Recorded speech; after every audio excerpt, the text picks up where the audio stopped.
Serbijos sostinėje Belgrade Liepos 2 dieną prasidėjo Universiados krepšinio turnyras, kuriame rungtyniauja 26 komandos suskirstytos į 8 grupės. 2007 m. Bankoko Universiados čempionui Lietuvos studentų krepšinio rinktinė vadovaujama trenerio Roberto Kuncaičio pirmose B grupės rungtynėse įveikė Meksikos krepšininkus 93-75.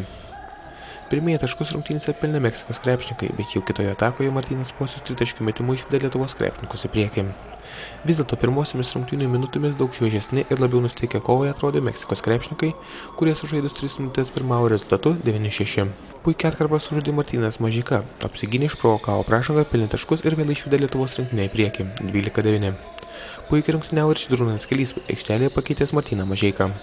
Po jo rezultatyvių perdavimų Giedrius Kurtinaitis 2 kartus iš to paties aikštelės krašto pataikė svarbius tritaškius metimus.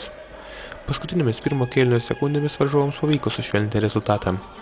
24-18 po pirmojo kėlinio pirmavo Lietuvos studentų krepšinio rinktinė. Antrąjį kėlinį sėkmingiau pradėjo meksikiečiai, tačiau visas jų pastangas sušvelninti rezultatą braukė Mažeika, pataikęs tritaškį iš maždaug 7 metrų. Puikaus žaidimo estafetę iš Mažeikos perėmė ir Deividas Gailius, vieną po kito siuntęs taiklius dvitaškius į meksikiečių krepšį. Paskutinę antro kėlinio sekundę Kurtinaitis nepataiko iš savo laimingo krašto, bet Pocius ore sugavęs kamuolį spėjo jį išmesti ir priversti prasižengti varžovus. Taiklus Pociaus baudos metimai įtvirtino lietuvių pranašumą po 2 kėlinių – 49-31. Trečiąjį kėlinį lietuviai pradėjo atsipalaidavę ir už tai buvo nubausti 2 varžovų dėjimais iš viršaus. Mažeika gavo nesportinę pražangą, po kurios meksikiečiai sumetė baudas ir dar pelnė 2 taškus iš žaidimo, taip sušvelnindami rungtynių rezultatą – 55-43. Likus 3 minutėms iki trečio kėlinio pabaigos lietuviai pradėjo spausti varžovus ir tai davė vaisių. Paulius Markeliūnas perėmė kamuolį ir privertęs varžovą prasižengti baudos metimais padidino savo komandos persvarą 71-48. Ketvirtajame kėlinyje Lietuvos krepšininkai žaidė ramiai, išsaugojo turėtą persvarą šventę pergalę rezultatu 93-75. Pirmos rungtynės buvo jos nervingos, visų pirma tai, kad mes nežinojom, kaip mes atrodome, nežinome, kaip priešininkas atrodo ir visada po kelionės tiesiog ir trenerių, ir visai komandai daug klausimų yra. Atrodo, jos baigėsi gerai, bet be abejo kokybės nėra ir stengsimės, galvoju, kad sekančiose varžybose jau tokios kokybės parodyti daugiau. O rytdienos varžovai rumūnai, kokie šansai rytoj?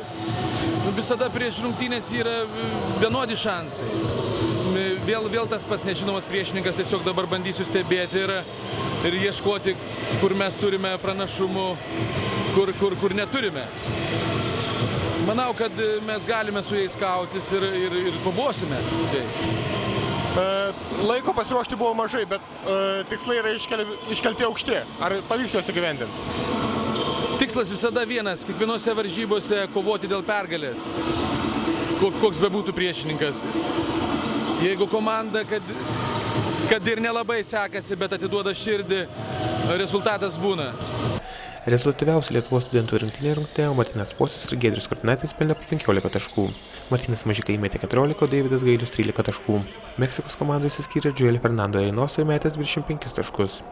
Kitas rungtynes Lietuvos studentų krepšinio rinktinė žais Liepos 3 dieną su Jungtinių Arabų Emyratų komanda. Rungtynių pradžia 14 val. Lietuvos laiku.